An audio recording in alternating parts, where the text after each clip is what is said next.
പ്രായപൂർത്തിയാകാത്ത സഹോദരിമാരെ ലൈംഗിക പീഡനത്തിനിരയാക്കിയ കേസിൽ രണ്ടാനച്ഛന് 120 വർഷം കഠിന തടവും പിഴയും വിധിച്ച മഞ്ചേരി പോക്സോ കോടതി. 11-12 വയസ്സുള്ള സഹോദരിമാരെയാണ് പ്രതി പീഡിപ്പിച്ചത്. 2023 മുതൽ 25 വരെയുള്ള കാലയളവിലാണ് കേസിനാസ്പദമായ സംഭവമുണ്ടായത്.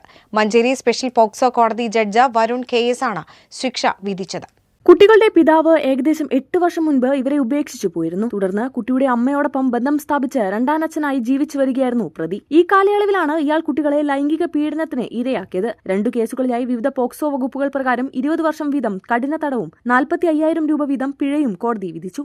11-12 വയസ്സുമുള്ള 2 കുട്ടികളെ വീട്ടിൽ വെച്ച് പ്രതി ലൈംഗിക പീഡനത്തിന് വിധേയമാക്കി എന്ന കേസിലാണ് ഇന്ന് കോടതി ഈ പ്രതിയെ 2 കേസിലും കൂടി 120 വർഷത്തെ കഠിന തടവിനും 90,000 രൂപ പിഴസംഖ്യയും ശിക്ഷ വിധിച്ചിട്ടുള്ളത്. ഈ കേസിൽ 11-12 വയസ്സായ ഈ കുട്ടികൾ ഒരു ഓർഫനേജിൽ നിന്ന് പഠിച്ചു വരികയായിരുന്നു.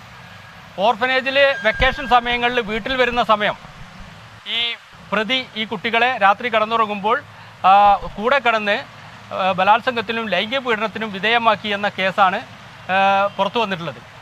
ഈ കുട്ടികളുടെ മൂത്ത സഹോദരി ഈ കുട്ടികളെ കാണാൻ വന്ന സമയത്ത് ഒരു വെക്കേഷൻ പീരീഡിൽ കുട്ടികളെയും കൂട്ടി കോഴിക്കോട് ബീച്ചിൽ പോയ സമയം ഇതിലെ ഒരു കുട്ടിക്ക് വയറുവേദന അനുഭവപ്പെടുകയും ആ കുട്ടിയോട് ഈ കാരണങ്ങളെക്കുറിച്ച് ചോദിച്ചപ്പോൾ ഇത് ഈ സ്റ്റെപ്പ് ഫാദറായിട്ടുള്ള അല്ലെങ്കിൽ ഈ കുട്ടിയുടെ വളർത്തച്ഛനായിട്ടുള്ള ഈ പ്രതിയിൽ നിന്നും ഈ കുട്ടികൾക്ക് നേരിടേണ്ടി വന്നിട്ടുള്ള ലൈംഗിക പീഡനം 2 കുട്ടികളും വെളിപ്പെടുത്തുകയും ചെയ്യാനുണ്ടായത്. അതിനെ തുടർന്നാണ് കൊണ്ടോട്ടി പോലീസ് കുട്ടികളുടെ മൊഴിയിൽ ഈ പ്രതിക്കെതിരെ കേസെടുത്ത് ഇന്ന് ബഹുമാനപ്പെട്ട കോടതി പ്രതി കുറ്റക്കാരനെന്ന് കണ്ട് ശിക്ഷ വിധിച്ചിട്ടുള്ളത്.